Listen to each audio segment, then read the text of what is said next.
నమస్కారం Chittoor TV news కి స్వాగతం. ముందుగా ముఖ్యాంశాలు. బంగారుపల్లి మండలం శేషాపురం వద్ద ఘోర రోడ్డు ప్రమాదం. ఆగి ఉన్న ఆర్టీసీ బస్సును వెనుక నుంచి ఢీకొన్న కారు. ముగ్గురు మృతి, ఒకరికి తీవ్ర గాయాలు. ఒకే కుటుంబానికి చెందిన తల్లిదండ్రులు, చిన్నారి కుమార్తె మృతి. జాతీయ బీసీ సంక్షేమ సంఘం ఆధ్వర్యంలో ఏప్రిల్ 19వ తేదీ తిరుపతి రామతులసి కళ్యాణ మండపంలో నిర్వహించే బీసీల ఆత్మీయ సదస్సును జయప్రదం చేయాలి. పిలుపునిచ్చిన బీసీ సంక్షేమ సంఘం జాతీయ కార్యదర్శి షణ్ముగం. గత ప్రభుత్వం కబ్జాలు తప్ప క్వారీలపై ఏమాత్రం కరుణ చూపకుండా నిలువుదోపిడీ చేశారు విమర్శించిన చిత్తూరు జిల్లా తెలుగుదేశం పార్టీ అధ్యక్షుడు షణ్ముఖరెడ్డి.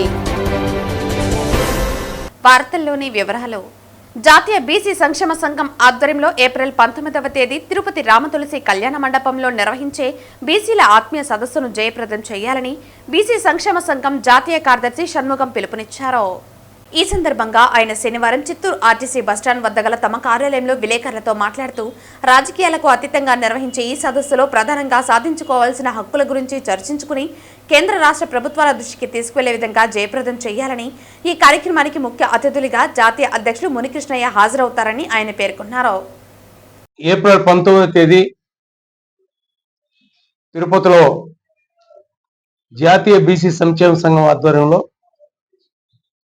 అత్యంత ప్రతిష్టాత్మకంగా వేలాది మందితో ఆత్మీయ బీసీ సదస్సు ఏర్పాటు చేయాలని గతంలో నిర్ణయించిన విషయం మీకు అందరికీ కూడా తెలుసు. నిర్ణయింపబడిన మేరకు తిరుపతిలో రామతులసి ఏసీ కళ్యాణ మండపంలో 19/4/2026 ఆదివారం ఉదయం 10 గంటలకు సదస్సు ప్రారంభమవుతుంది. ఈ కార్యక్రమానికి ముఖ్య అతిథులుగా జాతీయ బీసీ సంక్షేమ సంఘం అధ్యక్షులు, రాజ్యసభ సభ్యులు బీసీల దళపతి శ్రీ ఆర్ కృష్ణయ్య గారు, జాతీయ వర్కింగ్ ప్రెసిడెంట్ యువ నాయకుడు డాక్టర్ అరుణ్ కుమార్ గారు, అదేవిధంగా జాతీయ స్థాయిలో ఉన్నటువంటి ప్రముఖ బీసీ నాయకులందరూ కూడా ఈ కార్యక్రమానికి విచ్చేస్తున్నారు. ఇప్పటికే రాష్ట్ర బీసీ సంక్షేమ శాఖ మంత్రి సవిత గారిని కూడా ఆహ్వానించడం జరిగింది. ఆమె కూడా తప్పకుండా 19వ తారీఖు వస్తానని చెప్పింది. ఇంకా కూడా బీసీ మంత్రులని 5 మంది మంత్రుల్ని కూడా ఆహ్వానిస్తున్నాం. తొందరలోనే ఆ కార్యక్రమం కూడా వారిని ఆహ్వానించే కార్యక్రమం పూర్తవుతుంది. ఈరోజు మొదటిసారిగా చిత్తూరు జిల్లా కేంద్రంలో ఈ యొక్క కరపత్ర ఆవిష్కరణ మీ అందరి సమక్షంలో కూడా విడుదల చేయడం జరిగింది. ఉమ్మడి జిల్లా వ్యాప్తంగా కూడా 14 అసెంబ్లీ నియోజకవర్గాల్లో పూర్తిగా కూడా బీసీలను చైతన్యంతో చేసే దిశలో ఈ రోజు నుండి మా ఆహ్వాన కమిటీ అన్ని నియోజకవర్గాలు, అన్ని మండలాలు కూడా పర్యటిస్తాం. వేలాది మందిని తరలిస్తాం.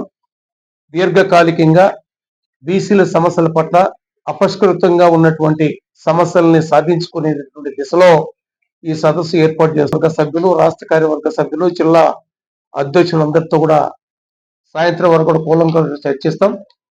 సదస్సులో కూడా అనేక తీర్మానాలు పెట్టడానికి కూడా సన్నద్ధం అవుతున్నాం. అందులో ముఖ్యంగా చట్టసభల్లో బీసీలకు 50% రిజర్వేషన్ ఇవ్వాలని, అసెంబ్లీ పార్లమెంట్లలో మా జనాభా ఎంత, మా రిజర్వేషన్ ఎంత అని తేల్చాలని కేంద్ర రాష్ట్ర ప్రభుత్వాల వ్యతిరేక తీసుకొచ్చే విషయం. అదేవిధంగా బీసీ ఉద్యోగాల్లో కూడా ఉద్యోగస్తులకి ప్రమోషన్లు కూడా ఇవ్వాలని, ప్రమోషన్లు కూడా రిజర్వేషన్లు ఇవ్వాలని, అదేవిధంగా బీసీలకు అన్ని శాఖలకు కూడా సపరేట్ గా మంత్రిత్వ శాఖలు ఉన్నాయి. 50 కాశ్మీర్ నుండి కన్యాకుమారి వరకు 60% ఉన్న బీసీ వర్గాలకు ఒక ప్రత్యేకమైన మంత్రిత్వ శాఖ లేకపోవడం దురదృష్టకరమైన విషయం. ఈరోజు కేంద్ర ప్రభుత్వం మన కేబినెట్ లో ఒక నిర్ణయం తీసుకున్నది. 1వ తారీఖు నుండి, ఏప్రిల్ 1వ తారీఖు నుండి జనాభా లెక్కలు తీయమని. ఈ దేశంలో కుక్కలుగా లెక్కలు ఉన్నాయి, నక్కలుగా లెక్కలు ఉన్నాయి, పులులకు లెక్కలు ఉన్నాయి, సింహాలుగా లెక్కలు ఉన్నాయి. 60% ఉన్నటువంటి బీసీ వర్గాల యొక్క జనాభా శాతాన్ని ఎంతమంది ఉన్నామో తేల్చకపోవడం అనేది ఈ కేంద్ర రాష్ట్ర ప్రభుత్వాలు బీసీల పట్ల ఏమాత్రం చిత్తశుద్ధి ఉంది అని చెప్పడానికి నిదర్శన ఇది ఒకటే ఉదాహరణ మీకు చెప్పొచ్చు. అందుకే మేము ప్రధానమైన డిమాండ్ తో రేపు 30వ తారీఖు, 31వ తారీఖులో కూడా ఢిల్లీలో ఒక సెమినార్ కూడా నిర్వహిస్తున్నాం. ప్రధానమంత్రి గారి దృష్టికి కూడా తీసుకెళ్తున్నాం. రేపు 1వ తారీఖు నుండి భారతదేశ వ్యాప్తంగా జనాభా లెక్కలు తీస్తున్న సందర్భంలో ఎస్సీ ఎస్టీకి జనాభా లెక్కలు తీస్తున్నారు, మైనారిటీకి లెక్కలు తీస్తున్నారు. 60% బీసీల యొక్క లెక్కలు ఎందుకు ఆ కాలంలో పెట్టలేదని ప్రశ్నిస్తున్న ఈ కేంద్ర ప్రభుత్వాన్ని. గత ప్రభుత్వం కబ్జాలు తప్ప క్వారీలపై ఏమాత్రం కరుణ చూపకుండా నిలువు దోపిడీ చేశారంటూ చిత్తూరు జిల్లా తెలుగుదేశం పార్టీ అధ్యక్షులు షణ్ముఖరెడ్డి వ్యాఖ్యానించారు. ఈ సందర్భంగా జిల్లా తెలుగుదేశం పార్టీ కార్యాలయంలో ఆయన మీడియాతో మాట్లాడుతూ నారా లోకేష్ యువగలంలో ఎంతో మంది క్వారీ మైనింగ్ యాజమానులు పెద్దిరెడ్డి రామచంద్రారెడ్డి దౌర్జన్యంగా వాళ్ళ క్వారీలు లాక్కున్నారని ఫిర్యాదు చేయడంతో అప్పుడు ఇచ్చిన హామీ నెరవేరుస్తూ ఇప్పుడు కబ్జా కోరల నుంచి క్వారీలను విడిపించే ప్రయత్నం చేసిందని ఆయన పేర్కొన్నారు. ఇది గత వైసీపీ ప్రభుత్వానికి ప్రస్తుత కూటమి ప్రభుత్వానికి ఉన్న తారతమ్యాన్ని రాష్ట్ర ప్రజలు గుర్తిస్తారని ఆయన పేర్కొన్నారు.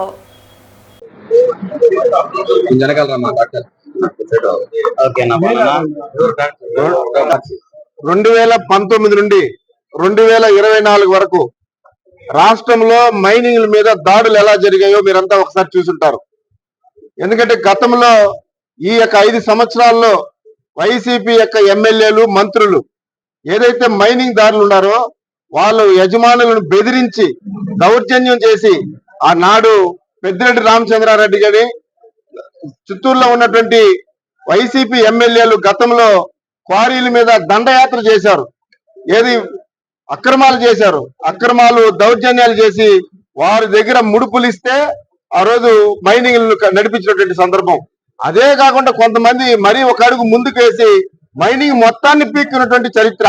అందులో ముఖ్యంగా పెద్దిరెడ్డి రామచంద్రారెడ్డి గారి, అదే విధంగా కేఆర్జే భరత్, తర్వాత వెంకట్ గౌడ్ గారు, మీరంతా చూసుంటారు. ఆ రోజు ఏదంటే మైనింగ్ లో వాళ్ళు అక్రమాలు చేస్తే అవన్నీ వీడియోలు కూడా బయటపడ్డాయి.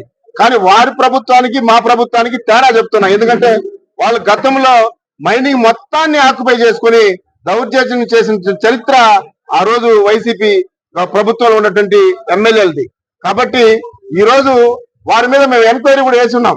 ఖచ్చితంగా వారు ఏదైతే 5 సంవత్సరాల్లో వైసీపీ ఎమ్మెల్యేలు చేసిన దౌర్జన్యాల మీద, దండయాత్రల మీద, అదేవిధంగా ముడుపులలో వాళ్ళ మీద ఒక కమిషన్ కూడా వేశాం. ఖచ్చితంగా ఏదైతే వాళ్ళు అక్రమాలు చేశారో అదంతా బయటపడుతుంది.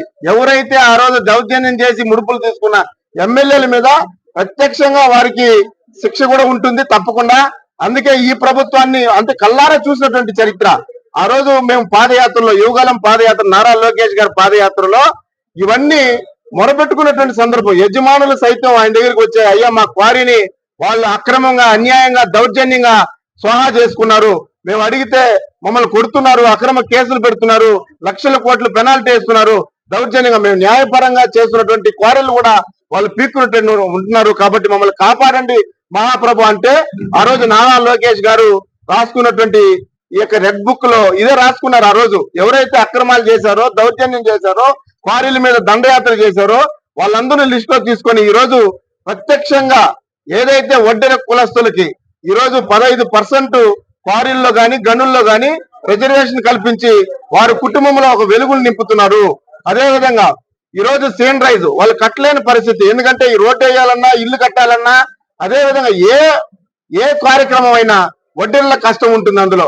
అందుకే వడ్డీల్ని ఒక కులంగా మనం చూడకూడదు. వడ్డీలు కులానికి కాదు, వాళ్ళ ఒక కష్టానికి, అదే విధంగా చెమటోర్చిన కుటుంబాలకు ఒక ప్రతీక వాళ్ళు. కాబట్టి ఆ యొక్క కుటుంబంలో ఉన్నటువంటి వెలుగును నింపడానికి ఈ రోజు ప్రత్యేకంగా మంత్రిమండలి సమావేశంలో వారికి 15% రిజర్వేషన్ కల్పించడం, సీన్ రైజ్ లో 50% రాయితీని కల్పించడం వారి కుటుంబంలో కొత్తని వెలుగును నింపుతుంది. కాబట్టి వడ్డెర కులస్తులు ఇవన్నీ గుర్తుపెట్టుకొని మా ప్రభుత్వానికి, కూటమి ప్రభుత్వానికి, నారా చంద్రబాబు నాయుడు గారికి మా కృతజ్ఞతలు తెలుపుతున్నారు. వారికి అందరూ కూడా మా తరపున, జిల్లా తెలుగుదేశం పార్టీ తరపున వారి కృతజ్ఞతలు తెలియజేసుకుంటున్నాం. చిత్తూరు నగరంలో తెలుగుదేశం సీనియర్ నాయకులు చెరుకూరి వసంత్ కుమార్ జన్మదిన వేడుకలను శనివారం అభిమానులు ఘనంగా నిర్వహించారు. చిత్తూరు నగరంలో తెలుగుదేశం సీనియర్ నాయకులు చెరుకూరి వసంత్ కుమార్ జన్మదిన వేడుకలను శనివారం అభిమానులు ఘనంగా నిర్వహించారు. వాడవాడలా వసంత్ కుమార్ కి స్వాగతం పలుకుతూ స్వచ్ఛందంగా ఆయన చేతుల మీదుగా అన్నదాన కార్యక్రమం, పేద ప్రజలకు తోపుడు బండ్లు తదితర కార్యక్రమాలు చేపట్టారు. బంగారుపాళ్యం మండలం శేషాపురం వద్ద ఘోర రోడ్డు ప్రమాదం జరిగింది. ఆగి ఉన్న ఆర్టీసీ బస్సును వెనుక నుంచి కారు ఢీకొనడంతో బస్సు కిందకి కారు దూసుకు వెళ్లింది. ఈ ప్రమాదంలో ఒకే కుటుంబానికి చెందిన 3 మృతి చెందగా ఒకరికి తీవ్ర గాయాలయ్యాయి. బంగారుపాళ్యం మండలం శేషాపురం వద్ద ఘోర రోడ్డు ప్రమాదం చోటు చేసుకుంది. ఆగి ఉన్న ఆర్టీసీ బస్సును కారు వెనుక నుంచి ఢీకొట్టింది. కారు బస్సు కిందకు దూసుకు వెళ్లింది. 3 మృతి చెందగా ఒకరికి తీవ్ర గాయాలయ్యాయి. ఒకే కుటుంబానికి చెందిన తల్లిదండ్రులు చిన్నారి కుమార్తె మృతి చెందారు. మృతి చెందిన వారు భర్త శ్రీధర్, భార్య లక్ష్మి, కుమార్తె ఆద్వికగా పోలీసులు గుర్తించారు. కార్ డ్రైవర్ కి తీవ్ర గాయాలయ్యాయి. బెంగళూరు నుంచి తిరుమలకు వెళ్తుండగా ఈ దుర్ఘటన చోటు చేసుకుంది. మృతి చెందిన వారు వరంగల్ వాస్తవులుగా గుర్తించారు. మృతి చెందిన వారిని పోస్టుమార్టం నిమిత్తం చిత్తూరు ప్రభుత్వ ఆసుపత్రికి పలమనేరు డీఎస్పీ తరలించారు. గాయపడ్డ వారిని చిత్తూరు ప్రభుత్వ ఆసుపత్రికి తరలించారు. కేసు నమోదు చేసి దర్యాప్తు చేస్తున్నారు. శనివారం తిరుపతిలోని తిరుమల తిరుపతి దేవస్థానం పరిపాలన భవనం వద్ద మాజీ కేంద్ర మంత్రి, కాంగ్రెస్ పార్టీ సీనియర్ నాయకులు చింతామోహన్ ఆధ్వర్యంలో భారీ ధర్నా నిర్వహించారు. టీటీడీ ఉద్యోగులకు తక్షణమే కొత్త పీఆర్సీ అమలు చేయాలని మరియు పెండింగ్ లో ఉన్న 4 డిఏలను వెంటనే విడుదల చేయాలని డిమాండ్ చేశారు. టీటీడీలో ఉన్నటువంటి 2900 మంది ఎన్ఎంఆర్లను మేము శాశ్వత ఉద్యోగస్తులుగా ఒక్క జీవోతో కాంగ్రెస్ ప్రభుత్వం వాళ్ళందరినీ పర్మనెంట్ ఉద్యోగస్తులు చేయడం జరిగింది. 1900 సెప్టెంబర్ 1వ తారీఖున కాంగ్రెస్ ప్రభుత్వం ఇచ్చినటువంటి జీవో ద్వారా ఈరోజు ఉద్యోగస్తుల పరిస్థితి దీనాతి దీనంగా ఉంది. మనకు మంచి ఆఫీసర్లు వచ్చారు, సంతోషం. కానీ మంచి జరగాల్సిన సమయం ఆసన్నమైంది. ఈరోజు పీఆర్సీ లేక పే రివిజన్ కమిషన్ అనేది టీటీడీలో కూడా రావాలి. టీటీడీలో వెంటనే పీఆర్సీ అమలు చేయాలని నేను డిమాండ్ చేస్తున్నాను. రెండోది, డిఏలు 4 సంవత్సరాలుగా డిఏలు పెండింగ్లో ఉన్నాయి టీటీడీ వాళ్లకు. ఈ డిఏలు కూడా 4 సంవత్సరాలుగా పెండింగ్లో ఉన్నటువంటి డిఏలను వెంటనే ఇవ్వాలని డిమాండ్ చేస్తూ ప్రమోషన్లు కూడా గత 10 సంవత్సరాలుగా ఆగిపోయినాయి. వచ్చారు ఈవోలు, పోయారు ఈవోలు. కానీ నేను తెలియజేస్తున్నాను, ప్రస్తుతం ఉన్నటువంటి మంచి అధికారులకు వెంటనే మంచి నిర్ణయాలు తీసుకోవాలని కోరుకుంటున్నాను. తిరుపతిలో ఉన్నటువంటి రోగులు, 3వ అంశం, పేద రోగుల పరిస్థితి దీనాతి దీనంగా ఉంది. 100 మంది చనిపోతున్నారు దినానికి చెప్పుకోలేక. వాళ్ళందరికీ వెంటనే టీటీడీ రూయా హాస్పిటల్కి ఆ బిల్డింగ్లు ఇవ్వాలి, సిమ్స్లో ఉచిత వైద్యం ఇవ్వాలి. అంతేగాని మీరు మాటలు ప్రతిరోజు 84,000 మంది వస్తున్నారని ఒక ఆయన చెప్తాడు టీవీలో, బ్రేకింగ్ న్యూస్ అంటాడు. ఎందుకయ్యా న్యూస్లు? బ్రేకింగ్ న్యూస్ 4 కోట్ల రూపాయలు ఈరోజు వచ్చిందని టీవీలో బ్రేకింగ్ న్యూస్ పెడతారు. బ్రేకింగ్ న్యూస్ రావాల్సింది నిరుపేద రోగులు కన్నీళ్లు తుడిసిన రోజే బ్రేకింగ్ న్యూస్. టీటీడీ మరి ధార్మిక సంస్థ, అధర్మాలు జరుగుతున్నాయి, ప్రతిరోజు జరుగుతున్నాయి. లడ్డును గురించి నేను మాట్లాడటం లేదు, ప్రతిరోజు అధర్మాలు జరుగుతున్నాయి. పారిశుద్ధ్య కార్మికులు 1000 మంది పనిచేస్తున్నారు, మహిళలు, ముఖ్యంగా ఎస్సీ ఎస్టీ పారిశుద్ధ్య కార్మికులు. వాళ్ళు ప్రతిరోజు కన్నీళ్లతో ఇళ్ళకెళ్తున్నారు, వాళ్ళని క్షోభకు గురి చేస్తున్నారు ఉన్నటువంటి శానిటరీ కాంట్రాక్టర్లు, శానిటరీ ఇన్స్పెక్టర్లు. ఆడవాళ్లను ఇబ్బంది పెడుతున్నారు. నేను తెలియజేస్తున్నాను, ఓ మంచి అధికారులారా వెంటనే రెస్పాండ్ కండి. ప్రతిరోజు మా కంప్లైంట్లు వస్తున్నాయి కొండపై నుంచి. ఏమి పారిశుద్ధ్య కార్మికులు, మహిళలను ఎందుకు మీరు క్షోభ పెడుతున్నారు? ఎందుకు కష్టాలు పెడుతున్నారు? కన్నీటితో వాళ్ళు ఎందుకు ఇళ్ళకి వెళ్తున్నారు? వెంటనే దీనిపైన పరిష్కారం జరగాలి. ఈ శానిటరీ కాంట్రాక్టర్ విధానాన్ని మార్చి మంచి చక్కటి వాళ్ళకి పర్మనెంట్ ఉద్యోగాలన్నా ఇవ్వండి, లేకపోతే మంచి అన్నా చేయాలని తెలియజేస్తూ, రాష్ట్రంలో ఉన్నత విద్యా సంస్థలలో అక్రమాలపై ఆరోపణలు రోజురోజుకు పెరుగుతున్నాయి. ముఖ్యంగా మోహన్ బాబు యూనివర్సిటీపై విద్యార్థులు, తల్లిదండ్రుల నుంచి తీవ్ర విమర్శలు వెల్లువెత్తుతున్నాయి. అధిక ఫీజులు, పారదర్శకత లేకపోవడం వంటి అంశాలపై లిఫ్టెట్లు కూడా బయటకు రావటం ఇప్పుడు చర్చనీయాంశంగా మారింది. ప్రధాన ప్రతిపక్షంగా ఉన్న వైసీపీ, అధికార పార్టీగా ఉన్నటువంటి తెలుగుదేశం పార్టీలు మీ ఇద్దరు పోయి కిడ్నాపర్కి అభినందనలు తెలిపే వస్తారా? ఆ రోజు గనక కొంచెం ఆలస్యమైంటే 2 ప్రాణాలు గాల్లో కలిసిపోయింటాయి. ఇట్లాంటి వెధవలకి, ఇట్లాంటి నీచులకి మీరు మద్దతు పలికే రీతిలో ఉన్నారా? సమాజం ఏమనుకుంటుందన్న బాధ్యత అయినా ఉందా వైసీపీ నాయకులకి, తెలుగుదేశం పార్టీ నాయకులకి? మీరు పోయి మీ ప్రభుత్వం హైకోర్టులో ఆర్గ్యూ చేస్తుంది, ఇతను కిడ్నాపరు, ఇతను తప్పుడోడు, హత్యా ప్రయత్నం చేశాడు అని చెప్పి మీ ప్రభుత్వం అక్కడ ఆర్గ్యూ చేస్తుంది. మీ ప్రభుత్వంలో ఎమ్మెల్యేగా ఉంటున్న మీరేమో ఆయన దగ్గరికి పోయి దండం పెట్టేసి రావడానికి పోతారా? ఇదేమి న్యాయం? ఇది సమాజం గమనిస్తూ ఉంది.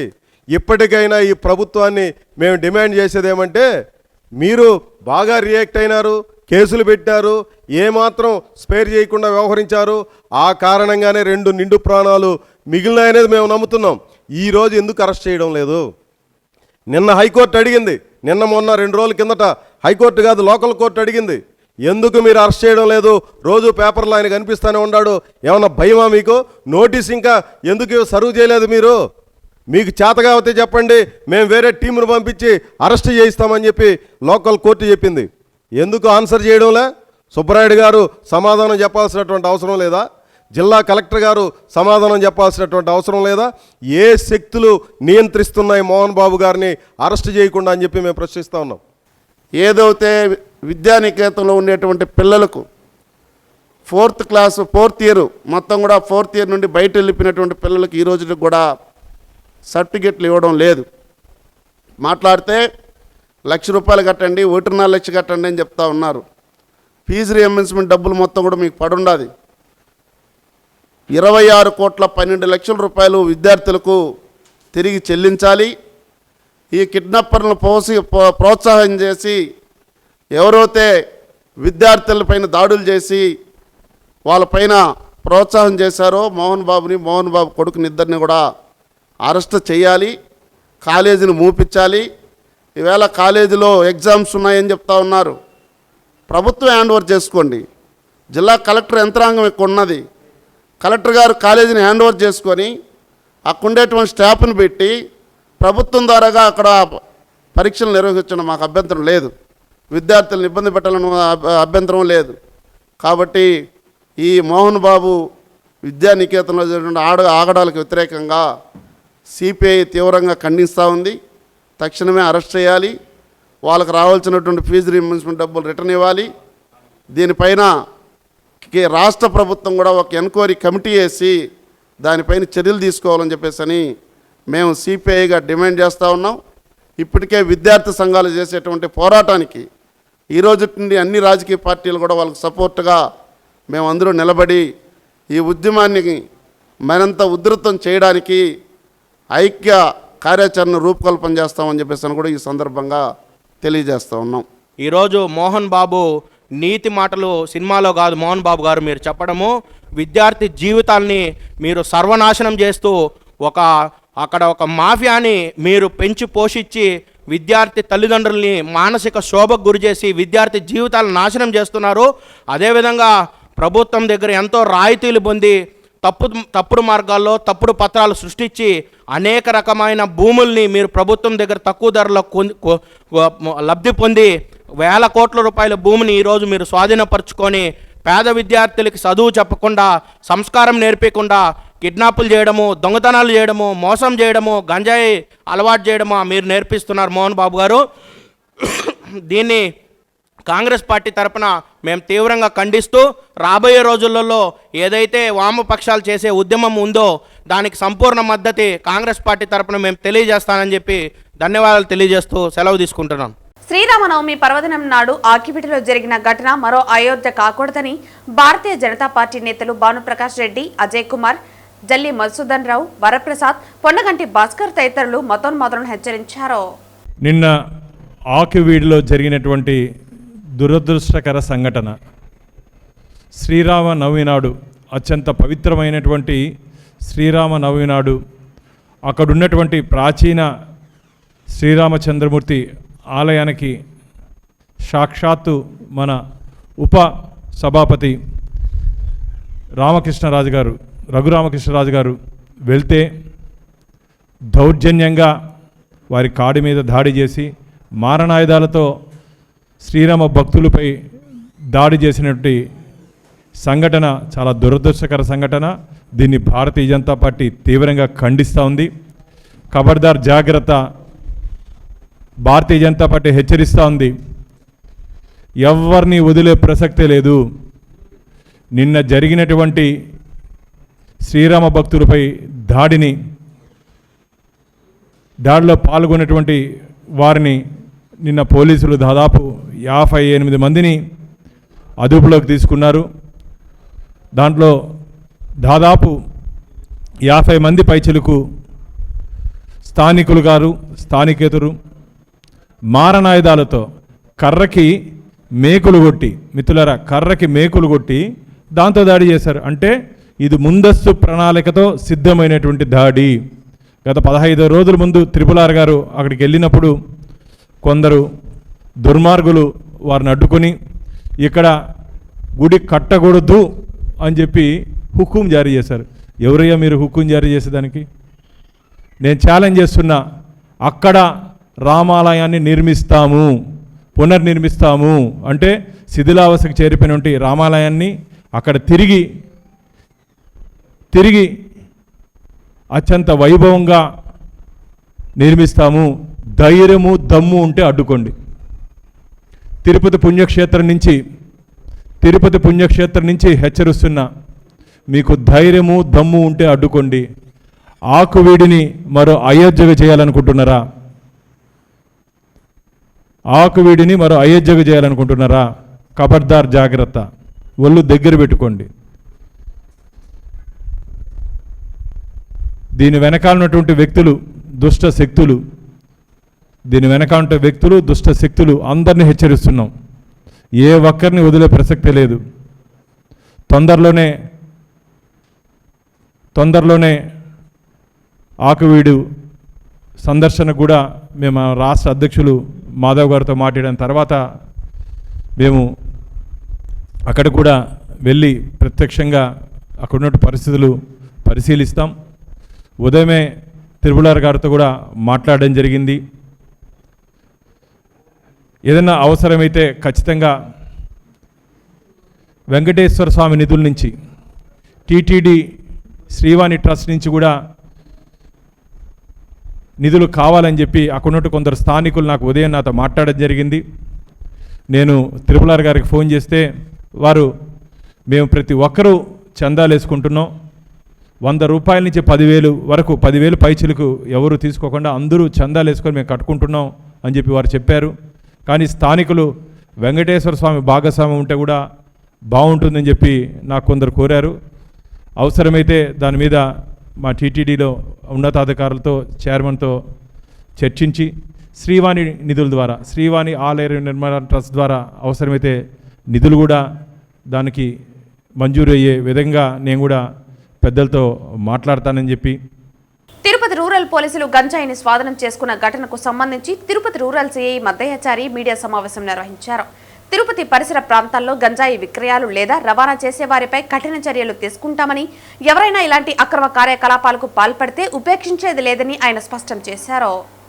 ప్రస్తుతం ఎస్పీ శ్రీ సుబ్బారెడ్డి సార్ గారు తిరుపతి టౌన్లో కానీ పరిసర ప్రాంతాల్లో కానీ గంజాయి నిర్మూలన ఖచ్చితంగా చేయాలనే ఉద్దేశంతో దిశానిర్దేశం చేయడం జరుగుతుంది. జిల్లాలో అన్ని పోలీస్ స్టేషన్ల ఎస్హెచ్ఓలకు ఆదేశాలు ఇవ్వడం జరిగింది. అందులో భాగంగా జిల్లా ఎస్పీ గారు, అడిషనల్ ఎస్పీ గారు, రవిమోహనాచారి సార్ గారు ఇచ్చినటువంటి ఇన్ఫర్మేషన్ మేరకు మా డిఎస్పీ బేతపూడి ప్రసాద్ గారి ఆధ్వర్యంలో నిన్న సాయంత్రము కొట్టెప్ప గారి సాయి ప్రసాద్ అనే వ్యక్తిని అరెస్ట్ చేయడం జరిగింది. ఇతని వద్ద నుండి 1.800 కిలోలు అంటే 1 కేజీ 800 గ్రాములు గంజాయి స్వాధీనం చేసుకోవడం జరిగింది. ఇతని మిత్రుడు గౌరీ శంకరన్, ఇతను కూడా ఒక 4-5 కేసుల్లో ఇంతకుముందు ఇన్వాల్వ్ అయినాడు గంజాయి కేసుల్లో.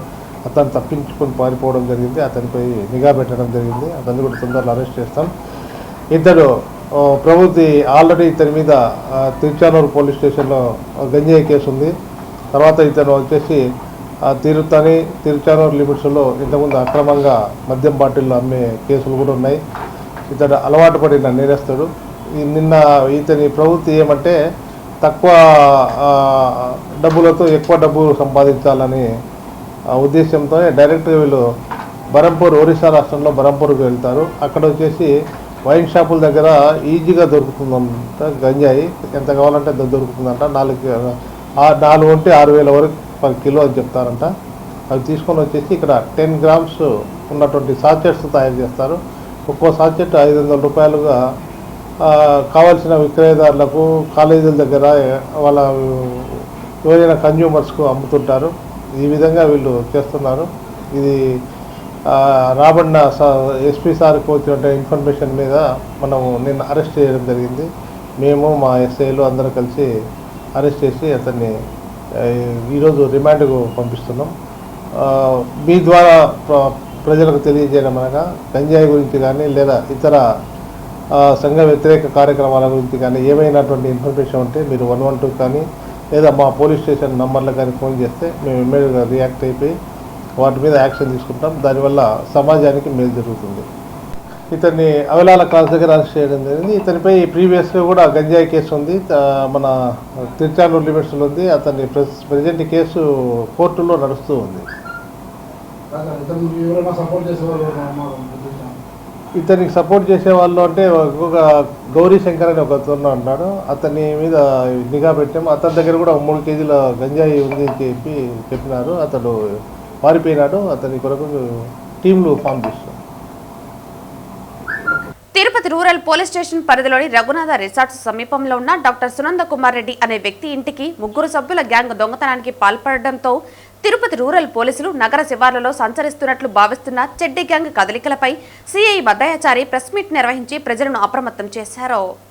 నిన్న ఉదయం మార్నింగ్ మనకు కంప్లైంట్ వచ్చింది. ఒక చెడ్డి గ్యాంగ్ తిరుపతి రూరల్ మండలంలోని రఘునాథ రిసార్ట్స్లో ఉన్నటువంటి డాక్టర్ సునంద రెడ్డి గారి ఇంట్లో దొంగతనంకు ట్రై చేసినట్టు ఇన్ఫర్మేషన్ వచ్చింది.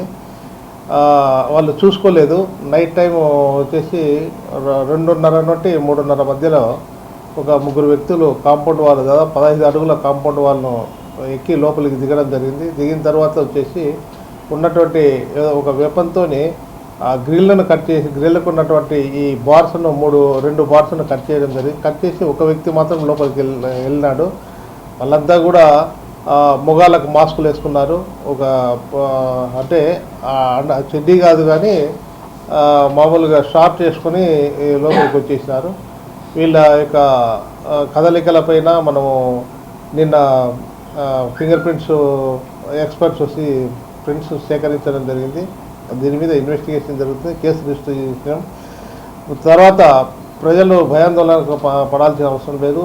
ఈ విషయం తెలిసిన వెంటనే తిరుపతి ఎస్పీ సుబ్బారెడ్డి సార్ గారు చాలా ప్రెస్టీజ్గా తీసుకొని అందరు ఎస్ఐలు ఎస్హెచ్ఓలను డిఎస్పీలతో కాన్ఫరెన్స్ తీసుకొని బీట్ సిస్టాన్ని డెవలప్ చేయడం జరిగింది. దీని ద్వారా నైట్ టైంగా ఎటువంటి ఏరియా అంటే నైట్ టైం ప్రతి ఒక్క పోలీస్ స్టేషన్లో ఒక ఎస్ఐ తిరుగుతాడు. తర్వాత సబ్ డివిజన్లో ఒక ఆఫీసర్ ఉంటాడు. డిస్టిక్ వైజ్ ఒక ఆఫీసర్ మాట్లాడి చేస్తుంటాడు. తర్వాత బీట్ సిస్టాన్ని బలోపేతం చేయడం జరిగింది. తాగి రోడ్డు మీదకి రావడం కానీ, తాగి వాహనాలు నడపడం కానీ, తర్వాత వచ్చేసి ఈ ఎవరంటే వాళ్ళు రోడ్డు మీదకి రావడం అటువంటివి జరిగితే కానీ వాళ్ళ మీద ఖచ్చితంగా యాక్షన్ తీసుకుంటాం. గుర్తు తెలియని వ్యక్తులు ఎవరైనా వస్తే కానీ వాళ్ళని ఖచ్చితంగా క్వశ్చన్ చేసేసి వాళ్ళ డీటెయిల్స్ తీసుకొని వాళ్ళ యాంటిసిడెంట్స్ చెక్ చేయడం జరుగుతుంది. మనకున్నటువంటి సాంకేతిక పరిజ్ఞానంతో పాపులర్ డివైజ్ అటువంటి దాంట్లతో వాళ్ళ యొక్క యాంటిసిడెంట్స్ వెరిఫై చేసి పంపించడం జరుగుతుంది. కాబట్టి ఎవరు కూడా భయాందోళన పడాల్సిన అవసరం లేదు. దీంట్లో వైరస్ చేయాల్సిన అవసరం కూడా లేదు. చెడ్డీ గ్యాంగ్ అంటే వాళ్ళే పెద్ద ఆకాశం నుండి ఊడిపడరు. మామూలుగా వాళ్ళ యొక్క ఐడెంటిటీని క్లోజ్ చేసుకోవడానికి అట్లా వచ్చింటారు. దీని మీద నిఘా పెట్టినాము. ఖచ్చితంగా అందరినీ కూడా అరెస్ట్ చేయడం జరుగుతుంది. తిరుపతి శ్రీ కోదండ రామాలయంలో సీతారాముల కళ్యాణాన్ని పురస్కరించుకుని శనివారం ఉదయం ముత్యాల తలంబ్రాల ఊరేగింపు ఘనంగా జరిగింది. ముందుగా టీటీడీ పరిపాలన భవనంలోని ఖజానా విభాగంలో టీటీడీ అధికారులు ముత్యాలకు ప్రత్యేక పూజలు నిర్వహించారు. అనంతరం ముత్యాలను ఊరేగింపుగా తీసుకొచ్చి శ్రీ కోదండ రామాలయ ప్రధాన అర్చకులు ఆనంద్ కుమార్ దీక్షితులకు అందించారు. అక్కడి నుంచి అంబారిపై ముత్యాలను ఊరేగింపుగా తీసుకువెళ్లారు. ఈ ఊరేగింపు తీర్థకట్ట వీధి, గాంధీరోడ్డు, శ్రీ గోవిందరాజస్వామి వారి ఆలయ దక్షిణ మాడవీధి, బజారు వీధి గుండా ఆలయానికి చేరుకుంది. ఈ కార్యక్రమంలో ఆలయ deputy EO Nagaratna, temple inspector Suresh, ఇతర అధికారులు, శ్రీవారి సేవకులు, విశేష సంఖ్యలో భక్తులు పాల్గొన్నారు.